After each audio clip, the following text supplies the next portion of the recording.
Learning about killers can be unsettling because their morbid acts of violence are hard to comprehend from any rational person's standpoint. But hearing or reading about murderers, as we often do in articles and videos, simply doesn't compare to actually hearing the voice of the killers themselves. This video is disturbing, so viewer discretion is advised. These are the 5 most disturbing and creepy audio recordings from killers. Number 5. Amber Tuccaro. It was 2010 and Amber Tuccaro was excited to get to Edmonton. Together with her 1-year-old son and a female friend, she arrived in the town of Nisku in Alberta, Canada. The trio planned to head to Edmonton the next day, but it seems Amber just couldn't wait any longer. That night, she decided to head to the city alone, which was just 30 minutes away. So she hitched a ride just outside the motel from a stranger, but she never made it to the city. Once inside the car, Amber knew something was off. She managed to accept a call from her brother, who was incarcerated at the Edmonton Remand Center, and most likely kept the cell phone hidden from the man driving. All of the outgoing calls from the center are recorded, and the following portion Amber had with the suspect was made public by police officers, hoping someone might recognize the man's voice on the phone. Where are we by? We're just heading south of Beaumont, or north of Beaumont. We're heading north of Beaumont. Yo, where are we going? Just No, this is a... Are you fucking kidding me? You better not take me anywhere I don't want to go. I want to go into the city. Jeez. Yo, we're not going into the city, are we? We're going. No, we're not. Yes. Then where the fuck are these roads going to? 50th Street. 50th Street. Are you sure? Absolutely. Yo, where are we going? 50th Street. 50th Street? 50th Street. East, right? East. Over down. Bravo. Down.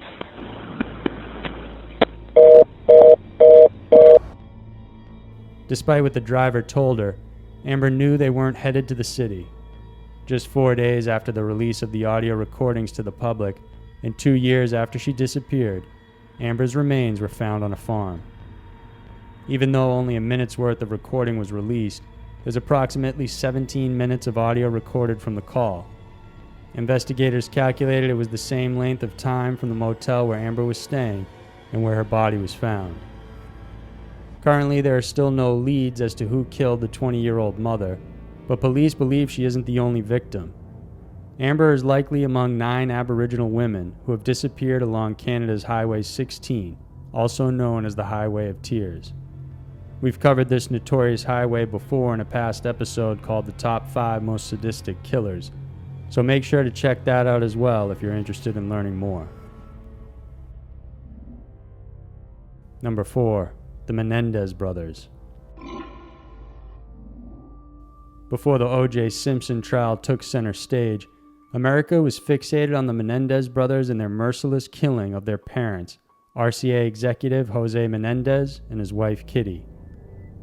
On the night of August 20th, 1989, the couple were at home watching a James Bond movie. At around 10 p.m., neighbors heard several loud bangs, which they thought were firecrackers set off by kids in the neighborhood, so they ignored it.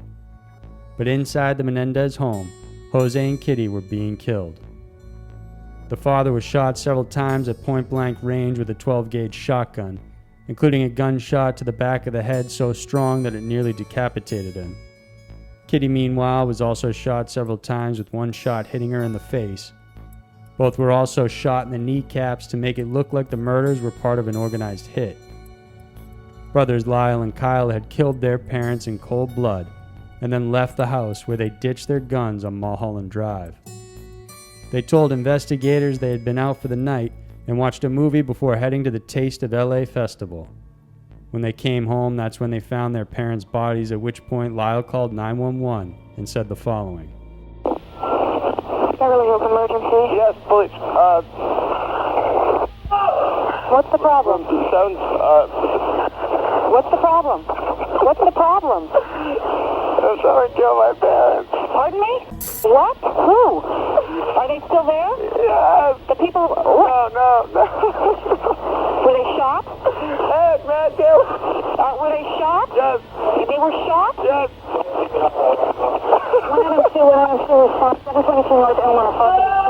What happened? I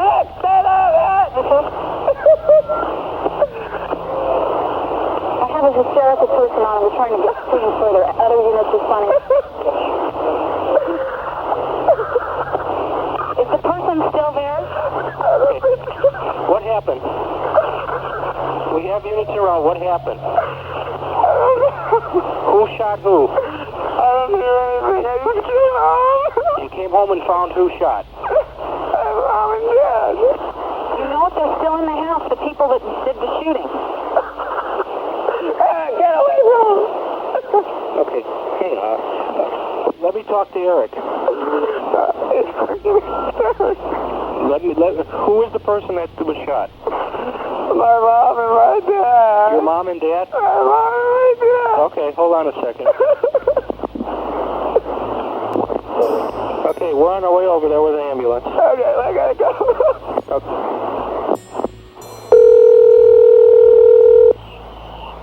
Hello. Hello, this is police department. Yes. Okay, I want you to come outside. Okay, just come out the front door and my brother. Even though they were considered suspects, no attempt to collect gunpowder residue was taken, and instead they were treated as grieving victims. However, the lavish spending of the rich brothers soon became overwhelmingly suspicious when in just 6 months after their parents' deaths, they managed to spend over $1 million. Later on, their therapist, Dr. Oziel, confessed to his then-girlfriend that Eric had admitted to the killings. After breaking things off, the doctor's ex went to the police to tell them that not only had Eric confessed, but that there were recordings of the sessions. It took a long time before the court was able to find several tapes admissible and before the proceedings could finally move forward. But sure enough, the most damning piece of evidence against the pair was the actual confession Eric gave to his therapist that they were in fact the ones who pulled the trigger. After an initial mistrial, which resulted in a hung jury, the second trial found the brothers guilty of murder. Although the defense painted a history of abuse experienced by the brothers at the hands of their parents, the jury still issued each of them a life sentence without the possibility of parole. Number 3. Jonestown Death Tapes. The cruelty and shocking results of the Jonestown massacre has echoed throughout the years. Before September 11th, this was considered the largest single loss of American civilian life, totaling approximately 909 Americans dying in one day. Formerly called the People's Temple Agricultural Project, it's more popularly known as Jonestown and headed by group leader Jim Jones. The people of Jonestown believed Jim would lead them to paradise and willingly followed him to their deaths. We've gone in depth into the Jonestown massacre in another episode called Worst Cults to Ever Exist, so feel free to check that out for a more in-depth look at who they were. However, briefly, the group was first formed in Indiana, where they soon expanded and created a headquarters in San Francisco. By 1973, the cult had come under scrutiny after 8 members detailed abuse happening within, so Jones felt the pressure to relocate and chose Guyana to mount an agricultural mission post. At its peak, the number of people in Jonestown was just under 1,000. Members lived in the middle of the jungle, were being overworked and not allowed to leave. With increasing suspicion and concerns from family members of the followers mounting, Jonestown was soon under investigation. This culminated in the visit of Congressman Leo Ryan along with 18 people in his party. As they were about to leave Jonestown, the group was attacked and most of them were shot and killed, including Ryan himself. That evening, as panic began to set in at what they had done, Jones held a White Knights meeting. That meeting was captured in audio on what are now referred to as the death tapes. In it, Jones encourages members that revolutionary suicide was the only solution. And while it is going on, the mass suicide is unfolding right before everyone's eyes. The following is a small excerpt. If you want to hear the full version, I'll link it in the description below. been done before, you say. It's been done by every tribe in history. Every tribe facing annihilation. All the Indians of the Amazon are doing it right now. They refuse to bring any babies into the world. They kill every child that comes into the world because they don't want to live in this kind of a world. So be patient, be patient. Death is, I tell you, I don't care how many screams you hear, I don't care how many anguished cries. Death is a million times preferable to 10 more days of this life. If you knew what was ahead of you, you'd be glad to be stepping over tonight. Death is common to people. And the Eskimos, they take death in their stride. Let's be dignified. If you quit telling them they're dying, if you adults would stop some of this nonsense, adults, I call on you to stop this nonsense. I call on you to quit exciting your children when all they're doing is going to quiet rest. I call on you to stop this now. If you have any respect at all, are we black, proud, and socialist, or what are we? Now stop this nonsense. Don't carry this on anymore. You're exciting your children. All over, and it's good. No sorrow that it's all over. I'm glad it's over. Hurry, my children, hurry. All I say does not fall into the hands of the enemy. Hurry, my children. Hurry. The seniors out here that I'm concerned about. Hurry. I don't want to leave my seniors to this mess.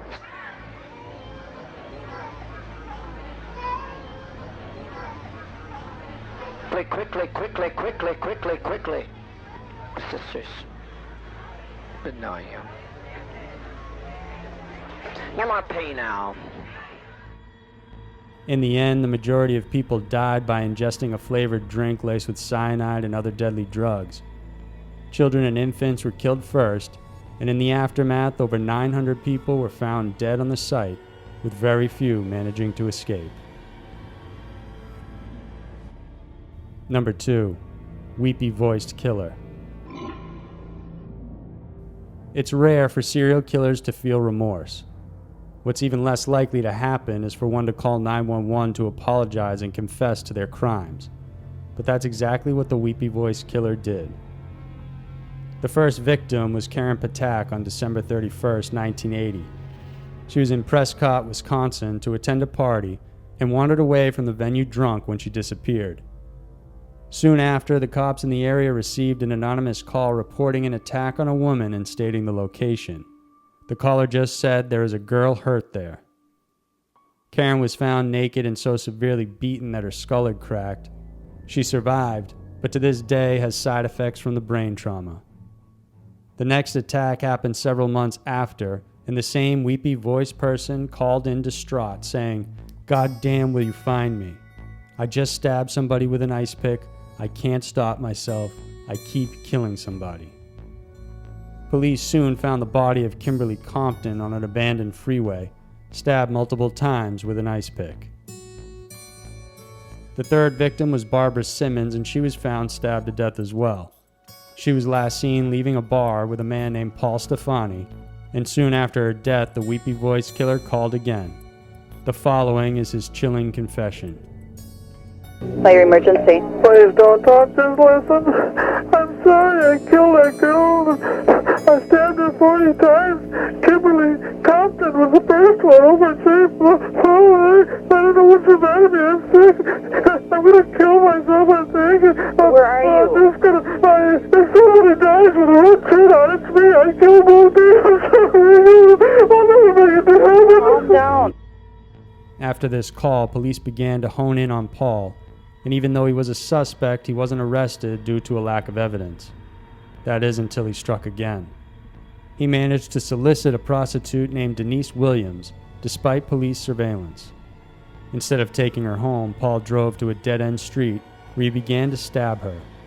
She fought back and managed to hit him over the head with a bottle, at which point she was able to escape and call for help. Paul realized his wound was serious and sought medical attention, where police connected him to the Williams attack. Later on, he was linked to the Simmons murder, and it wasn't until 20 years after that when Paul finally confessed to the other attack and murder. In 1998, at the age of 53, Paul Stefani, aka the Weepy-Voiced Killer, died in prison from cancer. Number 1. Byron Smith. It was Thanksgiving Day of 2012 when two troublemaking teens decided to break into the home of 65-year-old Byron Smith. Smith had been on edge for months as his home had been burglarized more than a half a dozen times. Thousands of dollars in cash along with precious mementos, including his father's watch, which his dad received after spending a year as a POW in World War II, as well as various medals and ribbons that Smith received while serving in the Air Force during the Vietnam War, were taken. Because of what had happened, Byron resorted to wearing a holstered gun at all times, even inside his own home. He also installed a security system because cops weren't able to do anything. After finishing their Thanksgiving meals, 18-year-old Haley Kiefer and her cousin, Nicholas Brady, who was 17, broke into Smith's home. It's believed this wasn't the first time they had done so, and surveillance video captures them casing the property before breaking a window to get in. Smith told police he was in the basement when he heard the window, and the following audio is what his security system recorded when he came face to face with the intruders.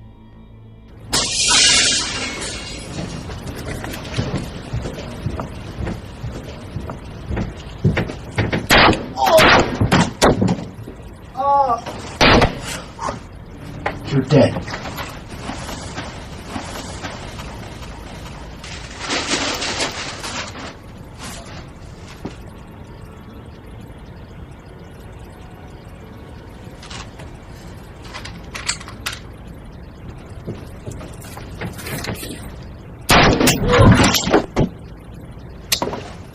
Oh, sorry about that.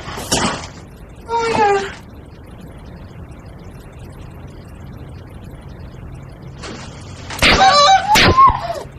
You're dying. Bitch.